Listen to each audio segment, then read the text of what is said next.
Bem-vindos a esse mais novo projeto do Colecionador de Sacis. Eu sou Andreoli Costa, jornalista e pesquisador de folclore imaginário há mais de 10 anos. E nesse tempo todo, trabalhando com a questão folclórica, eu percebi que tem muita desinformação rolando por aí na internet afora, especialmente agora na era das redes sociais, e que confunde as pessoas, fazendo elas acreditarem que realmente se trata do folclore canônico. Isso é um problema por dois motivos. O primeiro é porque a gente já desconhece tanto folclore brasileiro que alguma informação incorreta, alguma bagunça, acaba nos confundindo ainda mais e fazendo a gente desconhecer ainda mais a nossa cultura. O segundo é que assim fica parecendo que no folclore vale tudo, só porque a gente está trabalhando com contação de histórias, com oralidade, com uma tradição não escrita. E isso não é verdade. Folclore tem sentido, tem raiz, tem tradição, e é por causa disso que a gente se identifica tanto com essas histórias folclóricas. Por isso, eu criei esse novo quadro chamado É Folk ou Fake? Para começar, uma das histórias mais polêmicas que eu já encontrei. Você que gosta de folclore provavelmente já encontrou nas redes sociais essa narrativa de que a Iara seria, na verdade, uma guerreira indígena muito habilidosa, extremamente corajosa e uma grande lutadora. Tão incrível, uma pessoa tão fantástica que gerou o ciúme dos seus irmãos. E os irmãos tramaram, então, assassiná-la. Só que a Iara, ela era tão precavida, tão habilidosa, que ela percebeu a emboscada, resistiu, reagiu e acabou matando os irmãos. O pai dela, já que ela tinha cometido esse crime de sangue, se viu obrigado a persegui-la, e assim o fez. Quando Iara foi finalmente capturada, seu corpo ferido, o pai mandou que os indígenas então lançassem seu corpo no rio. E lá, os peixes e a lua, com dó de Iara, a transformaram na sereia brasileira que a gente tanto conhece. Agora eu vou dar um tempinho para você comentar aí embaixo. Você acha que essa história é folk ou é fake? Pode pausar o vídeo, escreve aí pra gente o que você acha, que depois a gente segue com a explicação.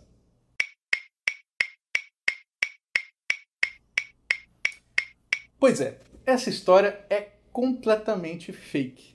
Eu me dei o trabalho de procurar qual que seria então a origem de uma história dessas, né? Da onde que surgiu, por que as pessoas começaram a compartilhar isso nas redes sociais.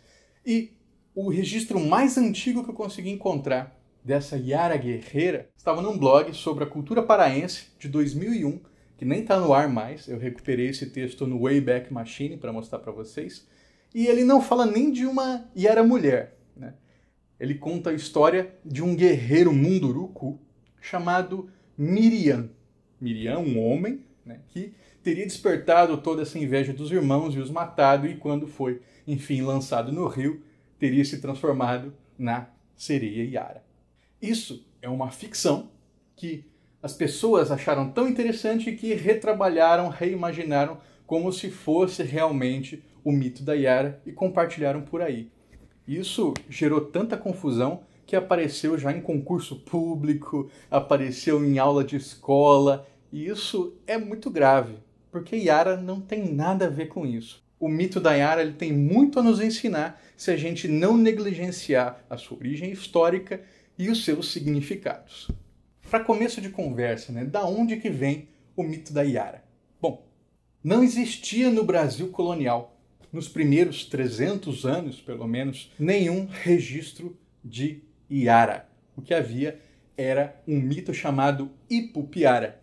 Ipupiara era um monstro marinho, normalmente masculino, algumas versões também falavam do feminino, mas a maioria delas era masculino, que atacava os indígenas nos rios e depois, quando os outros encontravam o cadáver, ele estava devorado, tendo perdido as pontas dos dedos, os olhos e o pênis. O Ipupiara masculino foi registrado desde o começo com a chegada do padre José de Anchieta. Ele registrou na sua famosa carta onde ele fala do Curupira, do Boitatá, fala também do Ipupiara. Então, um dos mitos mais antigos do Brasil.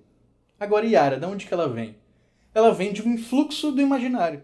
Sim, ela vem da sereia europeia, mistura-se com o Ipupiara Com o influxo de tudo isso e depois mais com a chegada dos africanos escravizados que trouxeram Juremas, trouxeram Iemanjá, a gente teve essa grande mistura do imaginário que foi formando a nossa Yara. Como normalmente essa Yara, então, ela se parece? Normalmente ela é dita que essa Yara ela não tem uma pele indígena, ela não tem uma origem indígena. A Yara é branca, branca como a raiz da mandioca, né? E é interessante que ela seja branca. Por quê? Como eu disse, ela vem do imaginário das sereias, né?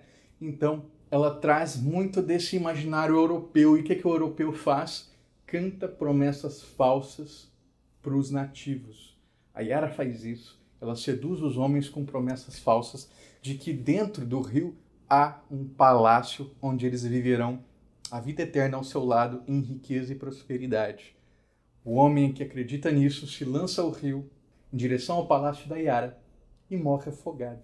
Outras versões falam que a simples beleza do rosto da Yara não canta como as sereias, mas o rosto, a aparência, é que faz com que os homens se percam, se encantem. Isso é a traição das imagens, né? É a aparência desse rosto europeizado que nos engana e que nos atrai inexoravelmente para a morte. Esse é o mito da Yara. Percebam então, o Ipupiara era o mito da violência manifesta. Ele agredia, matava, devorava os corpos e os órgãos. A Yara não. A Yara é um mito da violência, sim, mas de uma violência eufemizada. Nos dois casos, os mitos nos matam. Porém, no caso da Yara, ela finge, ela engana. E isso tem muito a ver com a forma como a Amazônia foi colonizada, com a forma como o Brasil foi colonizado e como isso foi construído no nosso imaginário. Uma dica que eu vou dar para vocês saberem então quando que uma história é falsa ou é verdadeira. Primeiro de tudo, vocês prestem atenção nos detalhes. Se ela fala, é uma lenda, é um mito de uma tribo indígena, que tribo é essa? Isso já tem uma indefinição ali que muito claramente indica que ela pode ter sido, sim, inventada. Aí se você olha e essa história ela não faz sentido, ela não corresponde a uma narrativa canônica. E a narrativa canônica que a gente tem da Yara, somando todas essas versões, é que ela é esse mito de uma criatura que engana, né, que atrai e mata. Não tinha nada a ver com uma guerreira honrada, habilidosa, enfim. Né, a gente entende aí que tem algum desvio. Pode ser que o desvio seja nosso e essa seja a narrativa tradicional? Pode, mas é um indício que a gente tem que prestar atenção. E o segundo é a fonte, né? Qual que é a fonte que essas pessoas estão trazendo? Qual que é o registro que se encontra?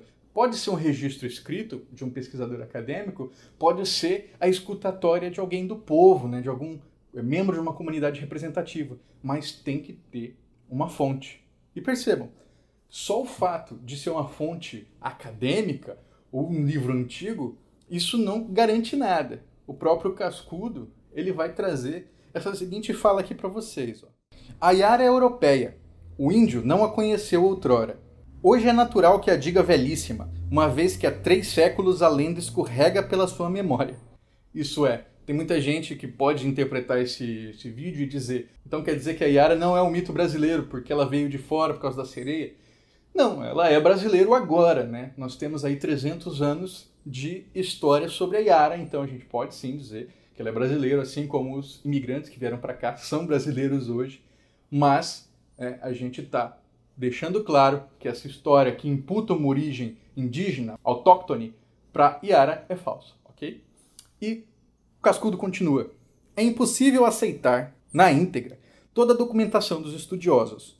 Friedrich Hart registra um episódio em que uma Yara toma a forma de uma veada para seduzir um caçador na Serra do Hererê. Evidentemente, essa veada é um despalpério para um mito fluvial. Percebam, o próprio Câmara Cascudo está chamando a atenção.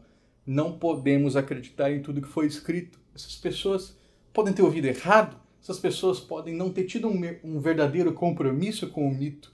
Qual que é a relação entre um veado e a água? No imaginário? Nenhuma, né? Mas e a Yara, né? Que outro registro que reforça essa ideia de que a Yara seria um veado fêmea? Não faz sentido. Então essas são as dicas que eu dou para vocês. Verifiquem as fontes e cuidado com as fontes. Atentem-se para os detalhes da história E não se deixem enganar, porque normalmente essas histórias viralizam porque as pessoas sabem que botões apertar. Então essa história da Yara Guerreira, ela viraliza muito porque é o que a gente gostaria de ouvir. Isso é a história de uma mulher empoderada, que ela luta contra o machismo e ela é castigada por isso e depois é abençoada. A gente quer ouvir essa história, a gente quer repercutir essas histórias. E no âmbito da ficção faz todo sentido, mas do folclore é falso. Então, se você quer compartilhar, compartilhe sabendo que é um conto. Agora, não diga por aí que isso é folclore, porque folclore é muito mais profundo. Valeu, pessoal, espero que vocês tenham gostado. Se gostou mesmo, siga aí a gente no facebook.com/colecionador de sacis. Escute o meu podcast lá no colecionadordesacis.com.br. O podcast chama Poranduba. Você também pode seguir no Instagram, @porandubapod. E é isso. Se tiver qualquer dúvida, qualquer comentário, comenta aí embaixo e até a próxima. Valeu!